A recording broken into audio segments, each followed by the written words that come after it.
Hello everybody, it's Joshino, and today we're going to be talking about the most overpowered and the most underpowered champions currently in the game as of OB38, and now we know what's going to happen in OB39, these two patches. Why this video now? Well, actually, the subreddit for Paladins, our Paladins, has just done a tier list. Basically, all the users have voted on the champions they perceive as either most overpowered or most underpowered, and they get an average of all the scores put together, and then they get rated in brackets. So at the moment on the tier list we have in the S ranking, this is the highest ranking so far, there's nothing above that. I think that's 5 is ranked Cassie and Androxus, two very powerful characters at the moment. And in A+, we've got Victor, Drogos, Charlene, Ying, Buck, Fernando, Bomb King, and Evie. And then in A we have Mildamba, Makoa, Pip, and Barak. And then B+, we have Ruckus, Kinessa, and Sky, Grok, and Grover. So at 5.25, which is the mean score from 1 to 7, is Cassie, the most perceived overpowered champion. 62 people, which was 13.8%, said it was greatly overpowered, so 7, the maximum it could be, and 140 said it was 6, and 127 said it was 5. So a lot of people are perceiving Cassie to be overpowered at the moment, and I to an extent agree with that. Cassie's got great mobility in her role, and in her cards basically being able to reset the role almost straight away with incitement, and also having the extra roll when you have the lower health and you get an extra roll. Also, she does great damage. It's 700 damage with no drop off at all, but usually the distance you're firing at is closer up, so the drop off doesn't matter too much. But also she has 2 ways of getting bonus damage. First off, after her roll she gets bonus damage, and second off she gets bonus damage if she knocks somebody into the air with the right click and then hits them whilst they're in the air. She also has a dot, basically 50% cauterize on a Q ability that's in an AoE, so she can also counter the healers quite easily. She does have very low health pool when she's very squishy, as long as you can hit her, but in general I'd assume that she's overperforming in games and is probably the most powerful damage dealer at the moment, and in good hands she can definitely out damage a Victor, who usually is the one that'll get that high score. My problem is, what do you change with her? Because her rolling is extremely fun. It's probably going to be along the lines of maybe looking at reducing the bonus damage after the rolling, and maybe that could be reduced because that would lower her lifesteal on the rolls and also lower her damage, and then you'd have only the bonus damage on the right click. But then would that nerf her too much? I'm not entirely sure. What do you all think that should be done about Cassie? Personally, I like the rolling. That's the number one thing that I don't really want to change about her. And second in that damage tier is Drogos, although Drogos actually drops down to the tier below them, so from S to A+. Personally, I put Drogos and Cassie in a similar bracket because one thing that Cassie doesn't have going for her is that she is direct damage.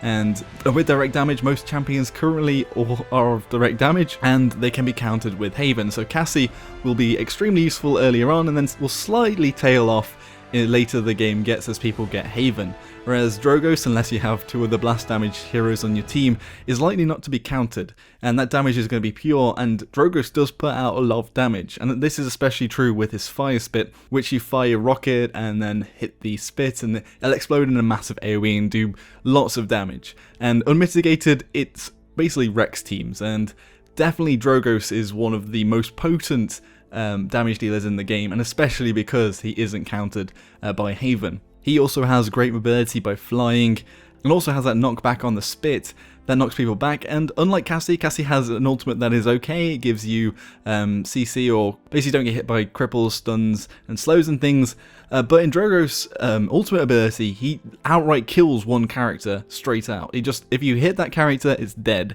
and basically you are the tank killer. And that's one of the things that makes Drogos so good, because he can literally be the difference between winning or losing a point, because you can take out, say, that Makara or that Fernando standing on the point, and that'll win it for the team. So personally, I think Drogos is in the spot with Cassie in the damage section. However, Victor actually ranks higher than Drogos in this public tier list. I guess the reason for that at the moment is partly in the fact that he puts out so much damage at the end of matches. You see that raw damage, and he's put out basically usually the highest amount. It doesn't necessarily mean that he's played the best in the game, or that he's got the most eliminations, or that he's got the most kills or the solo kills, because Victor just generally puts out damage, and it's a constant stream of damage, so you'll always be doing damage, but you're not necessarily taking somebody out with it. Another thing that's good about Victor is that he's got his main fire, which is direct damage, and his grenades, which are AoE damage. So although you counter most of his damage with Haven, you still have that blast damage that's going to go through unmitigated. And a lot of the builds for better players they'll get the grenade spamming abilities. So yes, Victor does definitely go up there in the list of best damage dealers at the moment. The problem with Victor is that he has really low mobility. If you have a good flanker, he's really easy to take out, and he's just generally vulnerable to enemy attacks. And even though he can sustain that fire, if he gets focused, he is pretty much done, because running away doesn't do a lot. Bomb King's an odd one because he isn't just a damage dealer, he also puts out lots of stuns, and also throws people into the air and off the edge of the map quite a lot of the time, or off the point at least. And it doesn't really matter about his raw damage output. He does do a lot of damage if he has good aim, and can also do a lot of concentrated damage on one target, and also can do just general damage in an AoE just by throwing his bombs everywhere and blasting them off. But he doesn't do as much damage as a Drogoz, a Cassie, or a Victor outright, but has that extra element of the crowd control. Next up on my list would be Charlene, who is a bit underpowered in that he's just so weak.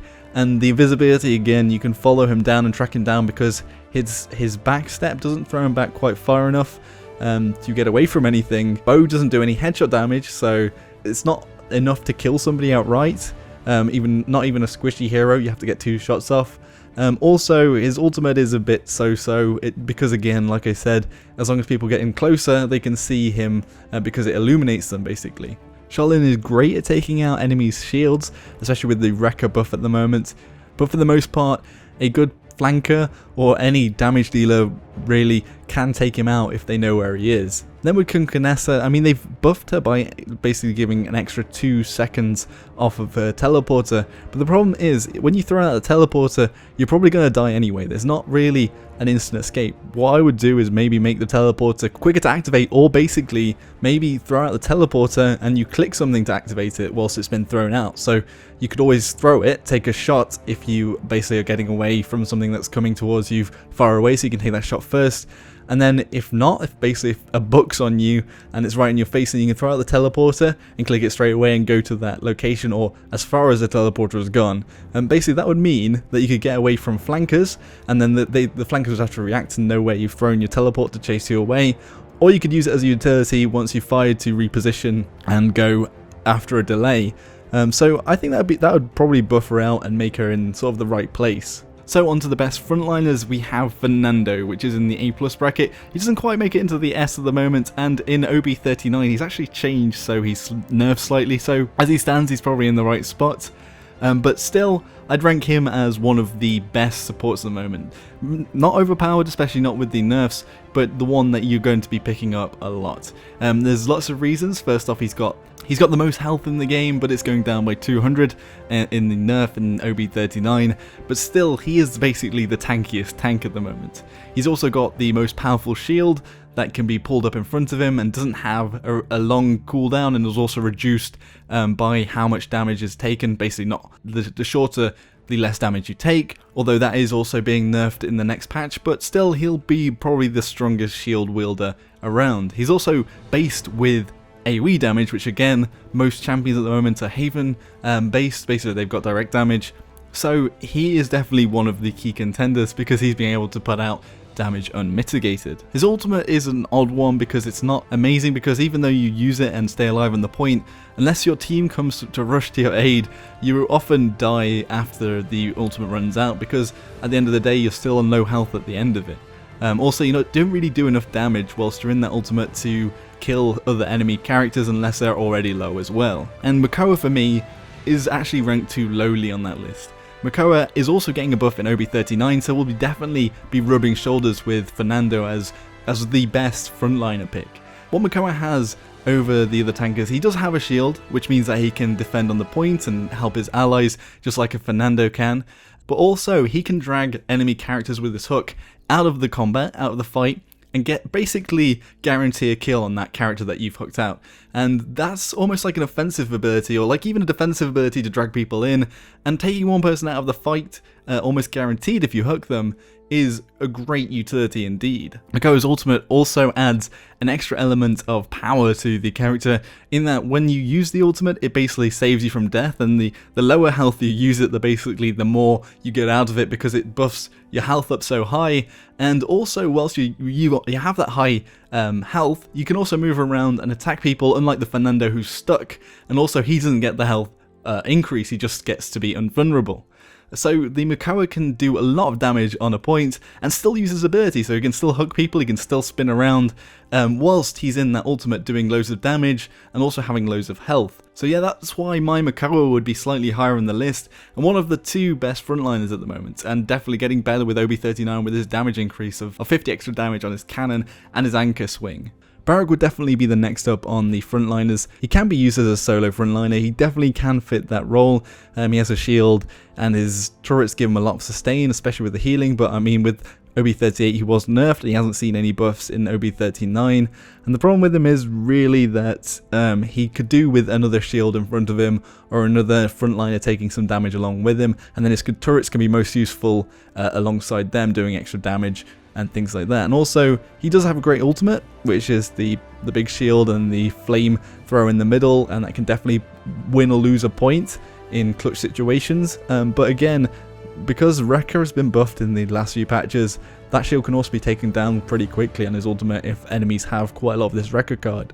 Unfortunately, Ruckus is most hard hit with this Rekka card. Basically, his emitter increases his base health, his theoretical health, and Rekka completely gets rid of this. So if enemies have Rekka, they can pretty much take out his shield straight away because it's just so much of a buff. And the problem with Ruckus is that he has to be on the point to use the emitter shield, which is one thing that mitigates a lot of damage. Basically, it gives you damage resistance and a damage resistance to allies in the area. But the problem with it is that you have to use it on the point. So this is either near the payload or near the siege capture area points. And this is why it's so hard to use at the moment, because you have to be on the points. And sometimes that means that you die because you're going to get sustained fire upon you. And personally, what I do to this is make it so that it's not on the point, but when you're near an ally. Because what Ruckus is best at is being with allies and being the extra tank with somebody that's got a shield so we can fire behind it. And it wouldn't make it so it's so overpowered so we can just spam the Q ability, but instead he could use it when he's near his allies, and so that would mean that he'd need to be with somebody all the time, but that he could use it away from the point as well. But he does have a lot of potential to do a lot of damage as well because he does so much sustained fire, but like the other direct damage heroes at the moment, again, he will get countered by Haven and the damage will drop off the further you get into the game most likely, unless you have loads of blast damage champions on your team. Then onto the flankers. By far top in the tier list is Androxus with a 5.03, and this is reflected by good players who pick up Androxus. It's a hit scan character and it can also do headshot damage. That's 930 damage without any reductions every headshot that he does, and that's every 0.5 seconds. So with great aim can come great power and great damage output. And he also has a great escape with the nether step, and also heals between his nether steps, which keeps him alive for longer and gives him quite a lot of sustain if he uses the card, and can also reset his nether step with the reversal card that gives him a reset if he hits with it. So at the moment, Androxus is definitely one of the stronger picks. His right click is useless, but that doesn't really matter. His ultimate also has a chance of wiping out several of the enemy team members, or even the whole team if they're so low, as it deals 1000 blast damage each shot. Over 4 shots, that's 4000 damage total he can possibly do. So yes, he is definitely one of the most potent heroes at the moment, especially in the hands of a good player. He's got a high skill ceiling, but can also be used in lower play, but because people don't have great aim at lower ranks, he usually is worse. He sort of gets worse as players with less aim use him. Does he deserve some tweaking or a nerf? I'm not entirely sure. I think that some parts of him could be reworked, like the right click just needs looking at because it doesn't work at the moment. It doesn't give any advantage over the left click. So in that realm, they should be looking at maybe tweaking things, maybe making his right click more of a useful ability, and maybe bringing that in line with his left click. But like Cassie, to his detriment, he is a direct damage hero, so Haven, and among the majority of characters at the moment, people pick Haven, so he will also tail off a little bit towards the end of the match, although with his ultimate he can give blast damage and his reversal. Personally, I do like where Androxus is at the moment. Eevee and Buck are both in a lower tier, and this is for several reasons. Firstly, Eevee's good because of the blast damage and because most characters will pick Haven over blast shields like I've mentioned before, so she can pretty much put out her raw damage output, and doing that big damage is important because she's getting in and out as quick as possible, so really glass cannoning one character is very important for her. She also has a high skill ceiling like Androxus. You need to be good at aiming, partly because the projectile is so slow, and because you're moving quite wildly with the teleports when you are actually firing, and also you have to be good at moving and getting those teleports off on time. She is being nerfed in OB39 though, so she is going to be a little bit worse because people are going to have to take less heal, or basically get rid of something in their card decks, because at the moment you use Wormhole. You use this card, which is currently 2, 4, 8, and 10 seconds on the cooldown, but basically what it does is you jump, and then you have 2 seconds to come back, or 4, or whatever, and those 2 jumps will add on to the other card, which heals you, and that means that you heal twice because you're jumping twice, and basically gives you 2 jumps. Above the 4 seconds, it actually goes over your normal cooldown, because the normal cooldown for Blink is 4 seconds anyway, so it gets less useful as it gets bigger, but getting that 4 seconds, which seems to be the sweet spot, will mean sacrificing something else, and that's definitely going to hit the Eevee players hard, so maybe that does take her down a peg with the rankings, but she is definitely at the moment in OB38 one of the best flankers. Buck is also a great flanker. He has a lot of health, he has the biggest health pool of any flanker, and he actually has more health than Barrack, who is a frontliner. He has 3000 health in his base, and also can heal himself with his Q ability. He also slows down enemies, both with his jump at the moment, which is actually getting nerfed and taken away in OB39, but also with his net, which increases his damage. Buck is one of the characters where the damage is quite inconsistent because it's a shotgun, so it's easy to miss or only to get part of the spread of the damage onto enemy heroes, and you need to be right in their faces to get basically the most out of him. He's also really easy to hit, because he's basically a big massive walking target. And even though we're going to heal, that gets reduced by Cauterize, which the enemy team probably will get if you have a healer on your team anyway, or a good healer at least. So personally, I think that Buck is actually worse than Eevee and Androxus at the moment, and probably be brought down the tiers, even though that he ranks higher than Eevee at the moment in this list. The worst flanker at the moment, to everybody's shock, is actually Skye, and that's been voted by the members of the Reddit community as well, but she definitely is in a bad place. So in lower tier games where you probably haven't played enough to pay enough attention to the map and know where people are going to come from, she has the upper hand. But once you learn to sort of watch out for her and also follow her keenly, the invisibility, basically it's an immobility. The invisibility doesn't get away fast enough. Basically, you can see her and you can chase her while she is invisible. Unlike all the other heroes, basically all of the other heroes' movement abilities either throw them really fast forwards or they're invulnerable whilst they're going forwards. So she isn't really fast enough, and even though she's invisible, you can see her quite close up. How would you tweak the Skye and maybe make her invisibility a little bit faster? Maybe look at tightening her spread on a weapon, or maybe doing more damage closer up but having a massive drop up further away, so she needs to get close to enemies to kill them really quickly. I'm not sure exactly how they completely buffer, but invisible characters are the ones that are probably hardest to basically balance in the game at the moment, because invisibility is such a powerful tool to have. Finally, we can list the healers, and at the moment they've got Ying as their top healer, and she's getting a nerf to her card that makes the clones last longer, but it isn't a massive nerf for most Ying players that basically throw their Ying illusions down all of the time and are keeping them in the most strategic places, so I don't think this is a massive nerf, and I think she's probably going to be the best support still. She does the most healing, and also she has the 2 lots of damage. She has the direct damage on a mirror, and she has the blast damage on her illusions when she sends them out, and does loads of healing as well, and usually ends up as the highest healer in the game. Maldamba is actually the second one up, but on a lower tier. Personally, I put him in sort of line with Ying at the moment, because he can do a lot of healing from the back line, so basically not being near the fight, not having to put down your illusions like Ying has to do, and especially in OB39 when they don't last as long, you'll have to be in the action more. But Maldamba can heal from a distance. He can use his right click to heal people from a distance, also throws Gord quite far onto a point and heal people there. But also he has that sort of crowd control with his stun, with his snake, and that gets better through the game as long as you get deft hands and the reload is quicker. And that stun can really disable especially the tanky heroes to not put up their shield and things like that, and is probably one of the most useful supports at the moment. And his ultimate can clear up a whole point and a whole team if they're caught in it and they're on the point in, say, siege mode. Pip is one that's next up, and I'd agree with that, although Pip is still in a weird place where he's kind of like a flanker, kind of like a healer. He's not that amazing at healing his own team. I mean, he can do a lot of it, but he's best jumping around, harassing the enemy team like a flanker, which is sort of the paradox. And sometimes you'll see two healers and a Pip and another healer, but what happens then is then the enemy team will get cauterized, and that will cancel out both your Pip healing, so your self-sustain on the Pip, and also the healing done on your team, which you might be doing a little bit of anyway. Probably put Pip in the flanking category and put him somewhere below Eevee, but still probably a better pick than Sky, to be honest. His ultimate can be one of the things that wins matches as well, especially if used on a point. Like Maldamba's ultimate can really control it and bring out a win when everyone's turned into chickens and you get enough damage onto them to destroy the whole team. And with the utility of morale boost, that can be used and spammed quite a lot and can really disrupt the enemy team. Grok's got slightly better with his buff to his totem, but still he's in a bit of an odd place.